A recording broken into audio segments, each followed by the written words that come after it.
Finally আমরা ready হয়ে গেলাম সিকিম থেকে দার্জিলিং যাওয়ার জন্য। আজকে হচ্ছে সিকিমের শেষ দিন আমাদের। তো ওই প্রিয় বারান্দাটা একবার চলে আসলাম।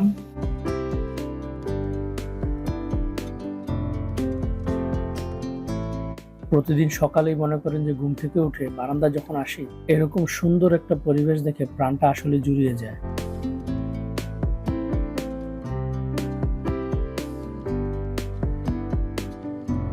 তো আমাদের গাড়ি চলে আসছে, আমরা মূলত এখন দার্জিলিং এর উদ্দেশ্যে রওনা হব।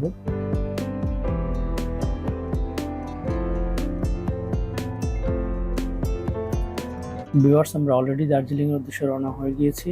শেষবারের মতো সিকিমের এই সুন্দর পরিবেশ আপনাদেরকে দেখায় নিচ্ছি। আমার আগের ব্লগগুলোতে আপনারা এগুলো নিয়ে ডিটেলস দেখেছেন।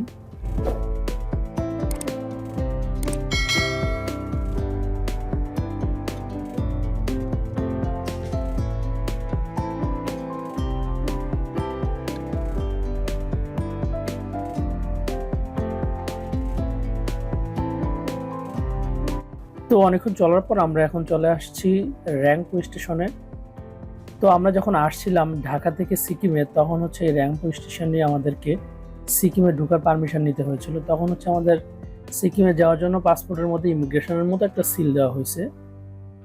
এখন হচ্ছে আমরা যেহেতু চলে যাচ্ছি এখান থেকে, তো এখন আবার আমাদের ওই একইভাবে হচ্ছে এক্সিট সিল নিয়ে বেরোতে হবে। আপনি যদি কখনো বাংলাদেশ থেকে সিকিমে যান, তখন হচ্ছে এই র্যাংপু স্টেশন থেকেই হচ্ছে আপনাকে পারমিশন নিয়ে তারপরে যেতে হবে, না হয় কিন্তু আপনি হোটেল ম্যানেজ করতে পারবেন না বা কোথাও ঘুরতে যেতে পারবেন না সিকিমে।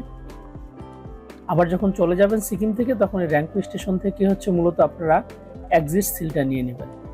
তো আমাদের অলরেডি কাজ শেষ। এখানে এই যে আমাদের পাসপোর্ট, এখানে হচ্ছে তারা এক্সিট সিল দিয়ে দিয়েছে।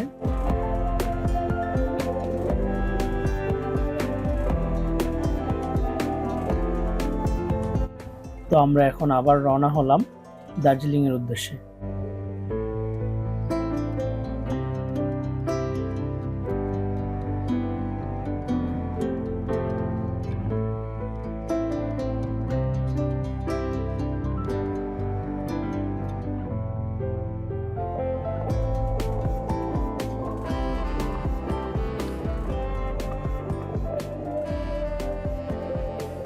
তো চলার পথে হচ্ছে আমরা এখানে একটা ছোট হাইওয়ে রেস্টুরেন্ট পেয়ে গেলাম। তো এখানে হচ্ছে আমরা একটু নাস্তা সেরে নিচ্ছি।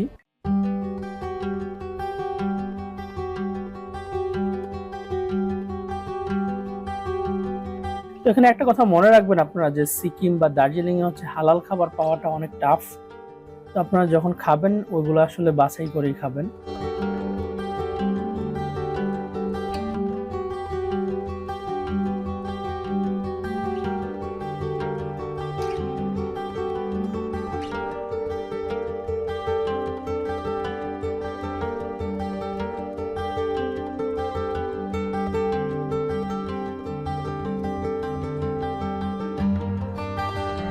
তো আমরা অল্প একটু রেস্ট নিয়ে আবার রওনা করে দিলাম দার্জিলিং এর উদ্দেশ্যে।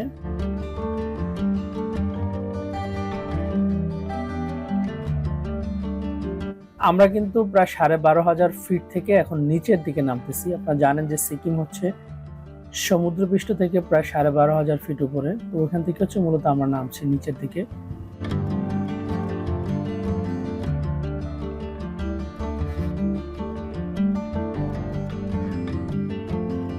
এখানে একটা মার্কেটের মতো দেখা যাচ্ছে।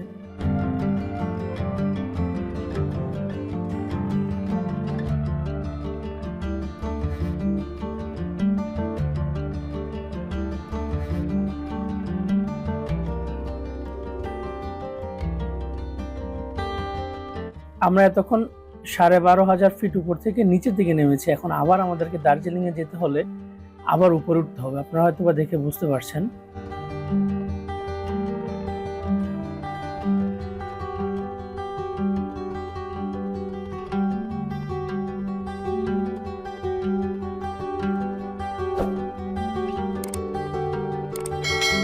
এই যে এখানে চা বাগানও দেখা যাচ্ছে। আপনারা যারা দার্জিলিং আসবেন অবশ্যই দেশে আসার সময় চা নিয়ে আসবেন, কারণ দার্জিলিং এর চা কিন্তু বিখ্যাত।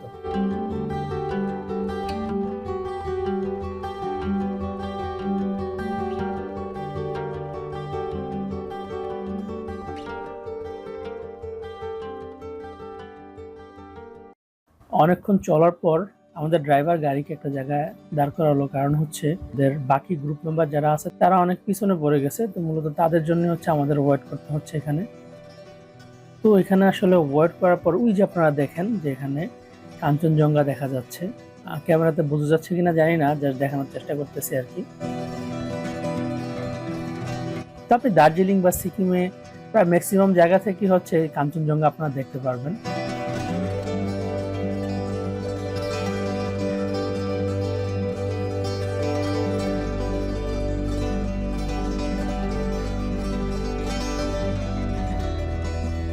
সিকিমে যে জিনিসটা দেখলাম যে আসলে বিভিন্ন কালারিং এর পতাকা তারা বিভিন্ন জায়গায় টানিয়ে রাখে, দার্জিলিংও এসে একই জিনিসটা দেখলাম। এটা আসলে কেন তারা করে জানি না, এক একজন আসলে এক এক রকম ব্যাখ্যা দেয়। আপনাদের কারো জানা থাকলে আপনারা অবশ্যই কমেন্ট করে জানিয়ে দিতে পারেন।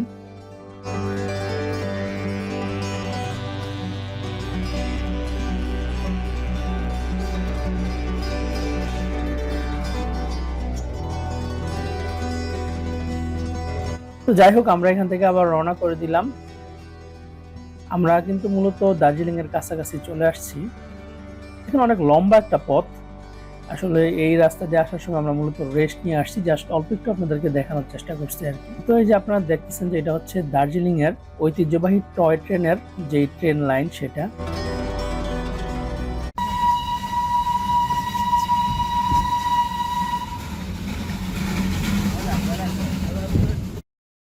এই যে এটা হচ্ছে বিখ্যাত টয় ট্রেন, এটা হচ্ছে মূলত নিউ জলপাইগুড়ি রেল স্টেশন থেকে দার্জিলিং এ আসে। তো এই টয় ট্রেন কিন্তু মূলত সেই ইংরেজ আমল থেকে এখন পর্যন্ত চলে আসছে। দার্জিলিং এর এটা একটা বিখ্যাত জিনিস বলা যায়।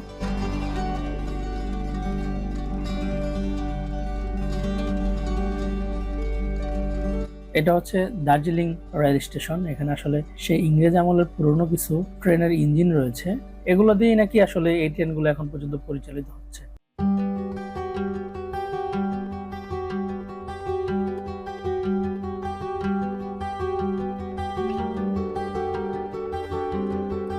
আমরা অল্প একটু পর হচ্ছে নেমে যাব, আমরা যাব হচ্ছে মূলত দার্জিলিং এর যেই মল রোড সেখানে।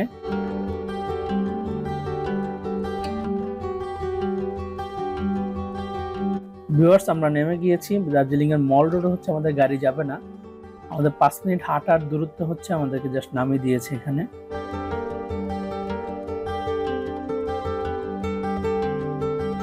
আপনি যদি সিকিম দার্জিলিং একসাথে ঘুরতে চান, অবশ্যই আপনার শরীরে প্রচুর পরিমাণ এনার্জি লাগবে।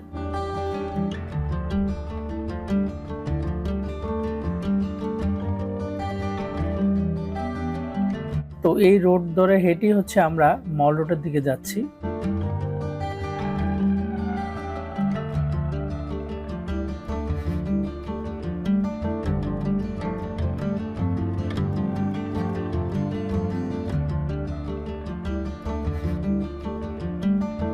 তো ভিউয়ার্স, আমরা অলরেডি চলে আসছি দার্জিলিং এর মল রোডে। তো আজকের ভিডিওটা আমি আর লম্বা করব না, আমি জাস্ট সিকিম থেকে দার্জিলিং এ কিভাবে আসলাম এটাই শুধু এই ভিডিওতে দেখালাম। তো ভিউয়ার্স, আমার পরবর্তী যে পর্বগুলো রয়েছে সেগুলো দেখার জন্য আমার চ্যানেলটি অবশ্যই সাবস্ক্রাইব করে রাখবেন এবং পাশে থাকা বেল আইকন বাটনটি ক্লিক করে রাখবেন। আর যারা ফেসবুক থেকে আমার ভিডিওটা দেখছেন, আমার পেজটাকে অবশ্যই ফলো করে রাখবেন। আসসালামু আলাইকুম।